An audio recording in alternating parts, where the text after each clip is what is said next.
कल अमित शाह जी ने, home minister Amit Shah ji ने एक एक्स पोस्ट किया था और वो पोस्ट पढ़ के ही लगा कि कोई बहुत बड़ी घटना होने वाली थी जिसको रोक लिया गया। बहुत बड़ा हमला, शायद भारत में एक आतंकी हमला प्लान किया गया था और देश का गृहमंत्री अगर खुद उसके बारे में जानकारी देता हो तो आप समझ ही सकते हैं, वो अमित शाह जैसे गृहमंत्री, कि वो मामला कितना बड़ा होगा। तो देवेंद्र इस पर आपको आज अंदर की सारी बातें बताएंगे कि एक्चुअली क्या साजिश थी, उसको कैसे विफल बनाया गया, इसका पैमाना कितना बड़ा था, कितना बड़ा नुकसान होने का अंदेशा था अगर ये लोग कामयाब हो जाते। तो अमित शाह जी ने लिखा गया था, मैं वो पहले आपको बता देता हूं और इसके बाद फिर हम लोग एक पॉलिटिकल बात भी करेंगे क्योंकि बीजेपी ने आज अपने उत्तर प्रदेश के, पंजाब के, गुजरात के प्रभारी नियुक्त कर दिए हैं।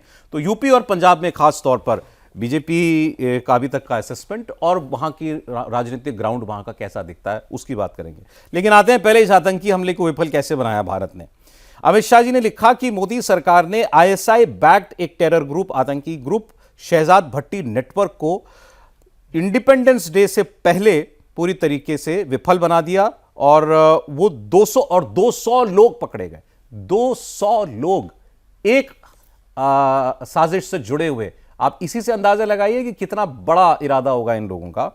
Indian security forces ripped apart the network by launching coordinated operations across different locations in 14 states. 14 राज्यों में ये ऑपरेशन चलाया गया और इनके पास से आईईडीज मिले, मतलब बॉम्ब्स मिले, ग्रेनेड मिले जिन पर पाकिस्तान ऑर्डिनेंस फैक्ट्री के मार्का लगे हुए थे, पिस्तौल मिली, उनके पास कारतूस मिले और तो और इन्होंने सीसीटीवी कैमरे भी लगा रखे थे जासूसी करने के लिए अहम ठिकानों के ऊपर और ये सब कुछ आईएसआई से फंडेड था। अब बहुत, मैंने भी खबर, ये पोस्ट पढ़ा, अखबार में भी इसके बारे में कुछ थोड़ी बहुत डिटेल छपी थी, बहुत ज़्यादा नहीं, कई अखबारों में।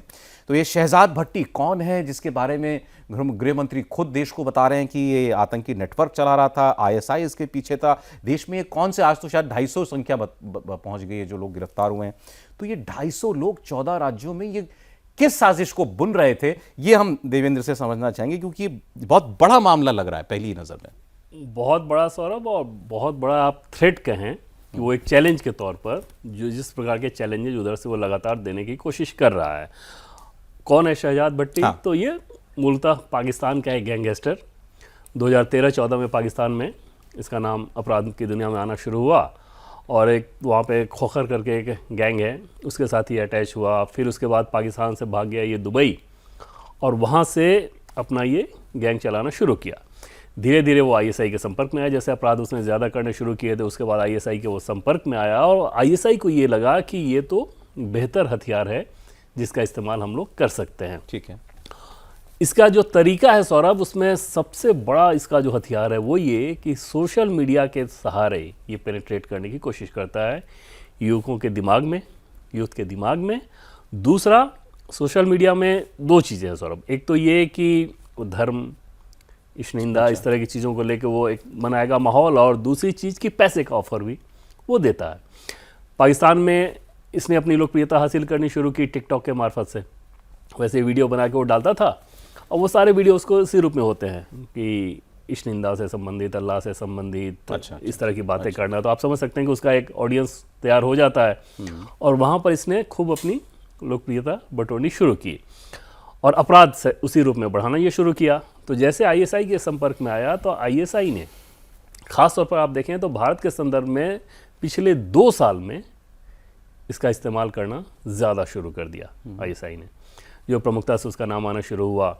अब उसमें वो यही करता है कि सोशल मीडिया के सारे अलग अलग लोगों की, जो युवक होते हैं, उनकी एक प्रोफाइलिंग कराएगा।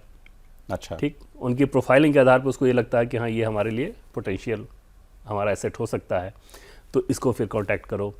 फिर उसको धर्म के आधार पर उसके दिमाग में कब्जा करो, उकसाओ, फिर पैसे का लालच दो, पैसे का ऑफर दो और उस पैसे और उसके सहारे आप अगर एक बार उसका वो हथियार वो बन गया वो व्यक्ति, तो फिर उसका इस्तेमाल करना शुरू करो।